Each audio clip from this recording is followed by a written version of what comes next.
What makes Backrooms games so interesting, you might ask? The whole concept of the Backrooms creates a nostalgic yet eerie environment, devoid of anything normally seen in the real world. It looks familiar, but it doesn't feel real. It gives you a sense of derealization, a creeping feeling that nothing truly exists, or that you don't exist. It reminds us of dreams long forgotten, or ones that never happened. Think of the SCP Foundation, where anyone can come up with their own little story and make it a reality in the shared universe.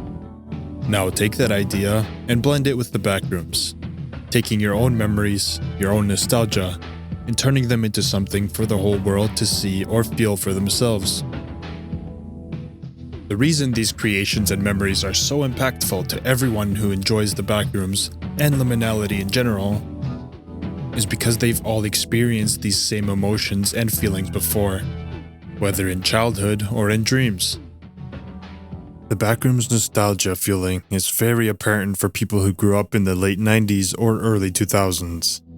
I grew up in the early 2000s, and one example that people might resonate with, especially the older crowd, is having worked an office job in the late 90s to early 2000s. While searching for images that would invoke the most nostalgic feeling, I came across images of the World Trade Centers, which is a prime example of liminality and nostalgia, because as you know, 9/11 destroyed both of the trade centers, literally leaving the images and memories lost to time. Take a look at this picture and let me know what you feel from it. The corporate straight-edge brutalism, only 3 chairs and a table, the yellow walls, the purple carpet, the thick glass that diffuses the light. There just isn't this type of personality around anymore. We are seeing more and more plain white walls, black carpet, or white flooring. No more will we see the flashy pop 90s carpets. Everything back then felt like it had personality. Now going into my own feelings of nostalgia, still having dial-up internet till around 2010.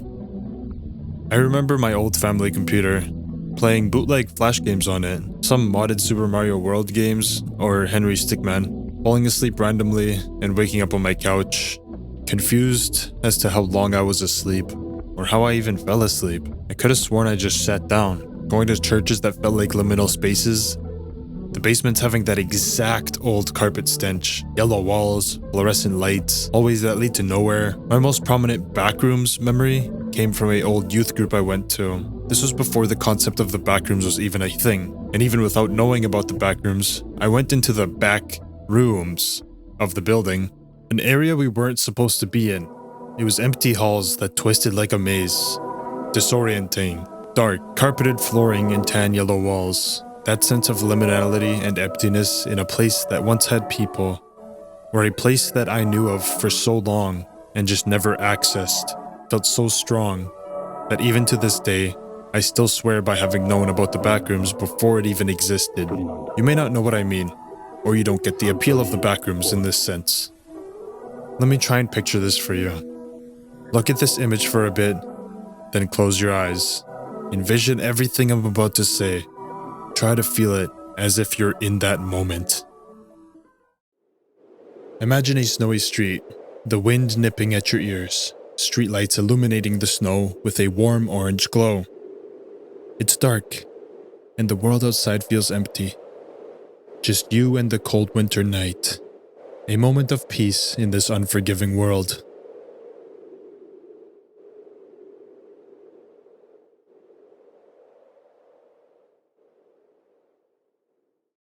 Or picture yourself accidentally falling asleep at school. Waking up alone, once surrounded by your classmates, you feel rested and calm. Yet there's a quiet unease. Are you even supposed to be here anymore?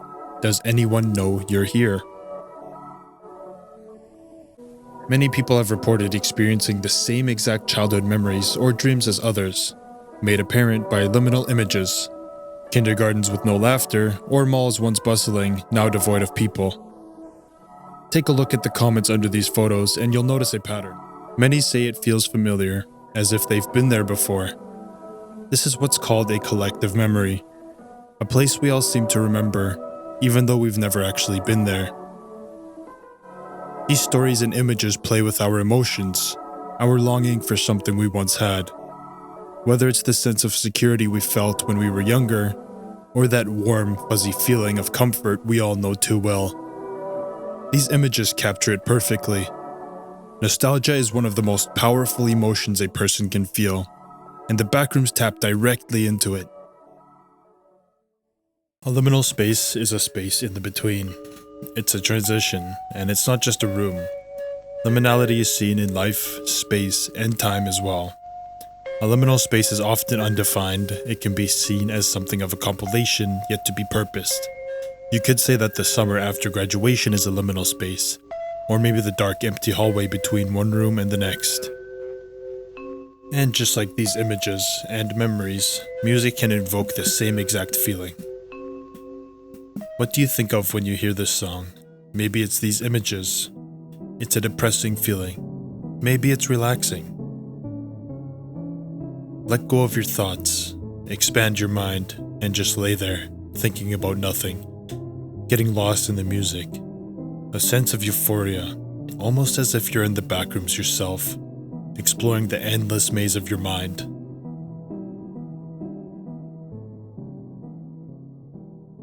Or a sad piano, reminding you of your childhood. Now grown up, you can never experience those emotions ever again. This image conveying it perfectly. How a once joyful and light place now reflects your current feelings about the situation. It's after hours. You're stuck here reminiscing about the past. You probably have a tear going down your eye. You shake your head and move on. That's nostalgia. That's memories. That's what the Backrooms and Liminality is all about. And what better way to experience those emotions than through games? This is where games like Subliminal come into play.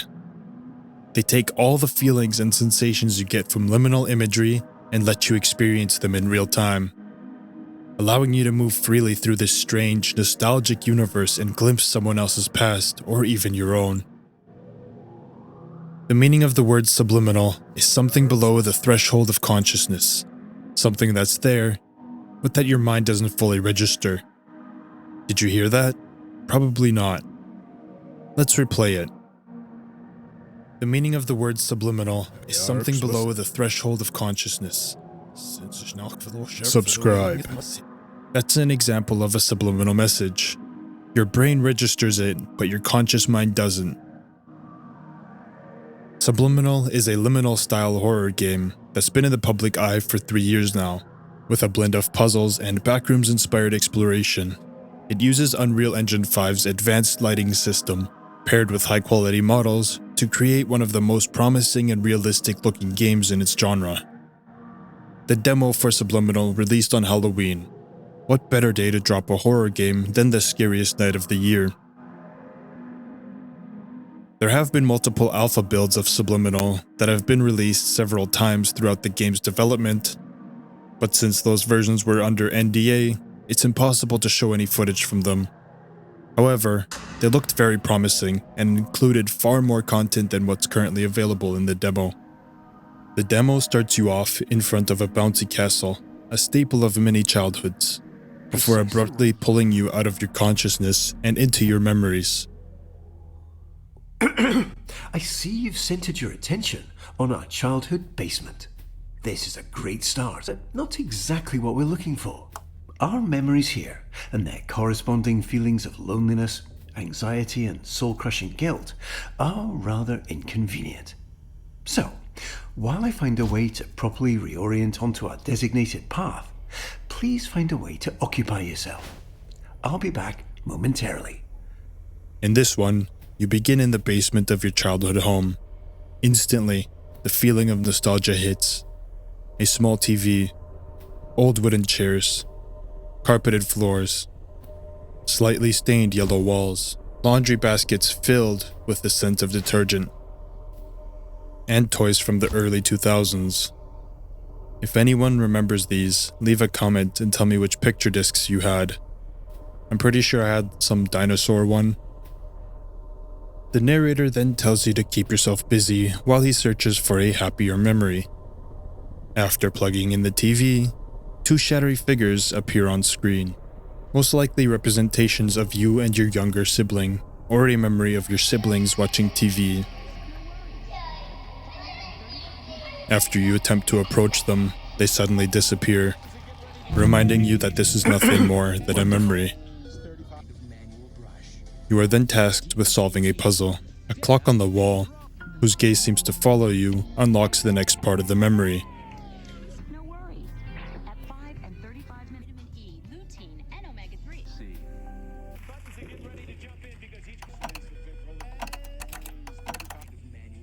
Suddenly, a loud knocking echoes, I'm and sure the it's narrator nothing. returns. Here. It seems we unfortunately don't have as much time as I'd hoped. We'll need to pop over to a different, happier memory rather soon. I imagine you're feeling a bit unsettled.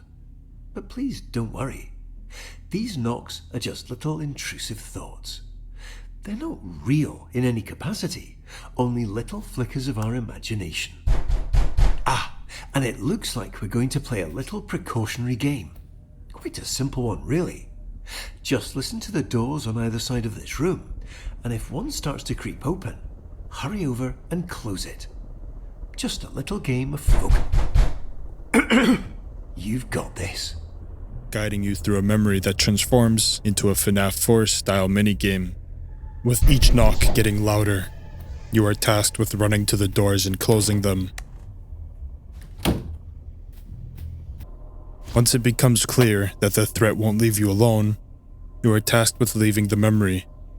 However, the door upstairs is cracked open. You ascend to the top floor and explore it, eventually finding a large lever labeled Erase.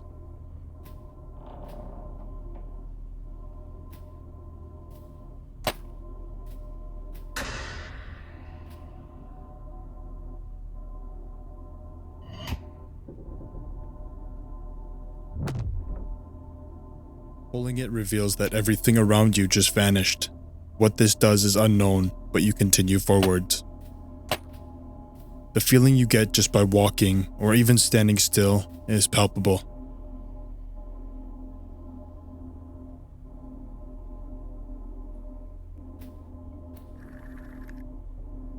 Staring at the yellow walls, hearing the wide open jaw of the ventilation, and feeling the embrace of the soft carpet and buzzing fluorescent lights makes you aware that, at least here, you're safe from the outside world. After using the lever, you exit back into the main hallway and follow the glowing white arrows along the Please walls. follow the illuminated arrows to our alternate destination.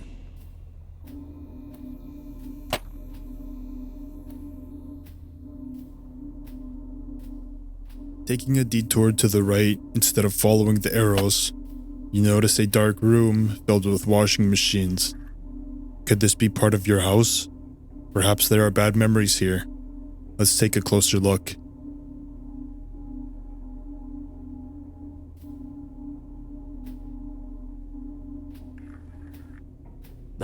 Let's not waste time. We have so many joy-filled memories waiting. It seems the narrator has other plans. Continuing down the path, black ooze begins to drip from the ceiling. This is no longer a comforting memory. It's starting to become a nightmare. At the final arrow, you notice two smaller arrows pointing towards a crack in the wall. Abruptly, your camera is forced to the right towards a painting, What a lovely painting. as if the narrator doesn't want you to notice the crack.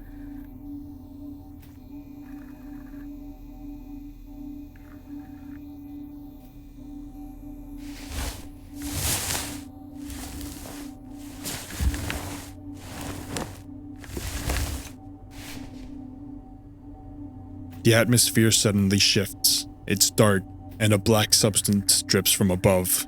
You're not supposed to be here. You end up back in front of the painting. Imagine all the time and effort that went into making that painting look just how it does now. It'd be a shame if it went unnoticed. With the narrator immediately trying to make you feel guilty for skipping the effort that went into creating the painting. There is no crack this time, just a hallway leading to a dimly lit TV and chair. Suddenly, No, please. This place isn't quite ready yet. you are thrown backwards and blocked from entering the room, but a ladder appears on top of the blockade, allowing you to continue forward. Your entire screen begins to crack, and then you enter the playrooms, another iconic staple of childhoods, where you could get lost for hours exploring colorful foam and net mazes. Climbing to new areas, hiding in little nooks, you are free to let your imagination run wild. But now, it's dark. The store is closed. Maybe you were at a McDonald's play place, left behind by your parents, or fell asleep and woke up alone. The space is no longer fun or cheerful, friends are absent, and unease creeps in. Yet oddly, you feel calm.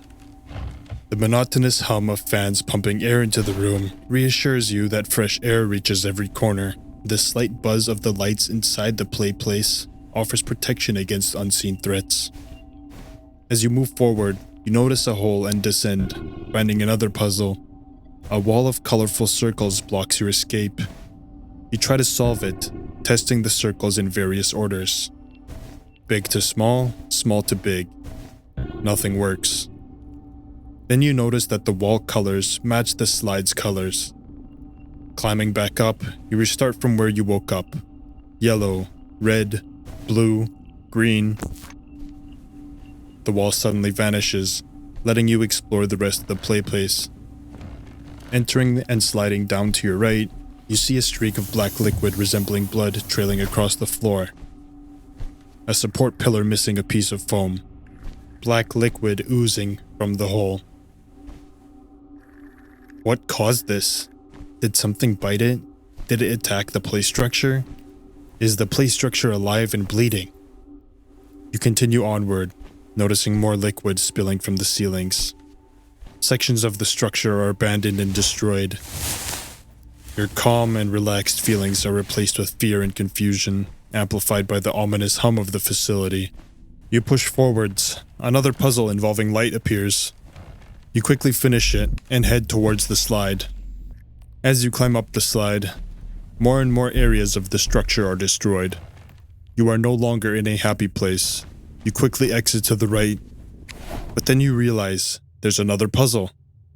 Confused and annoyed, you look around for a clue, when all of a sudden,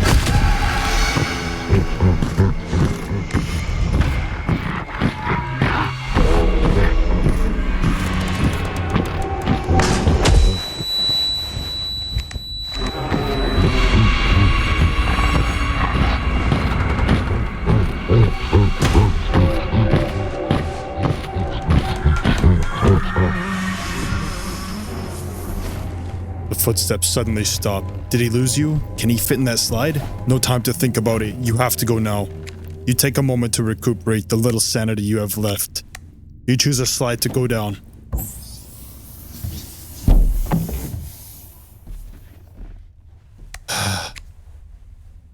Everything's quiet once again.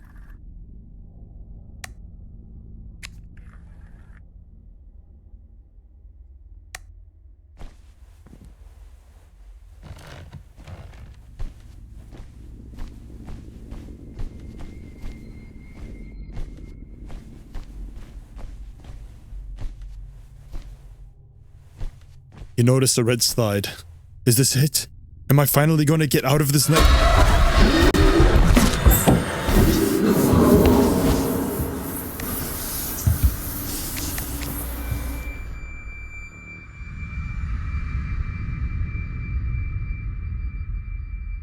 I really hope you enjoyed that video. If you would like to see more of this narration style roleplay type of video, let me know in the comments. If you like my content, please subscribe. I'm trying to make YouTube my full-time career, and without your guys' help, I cannot make that a reality.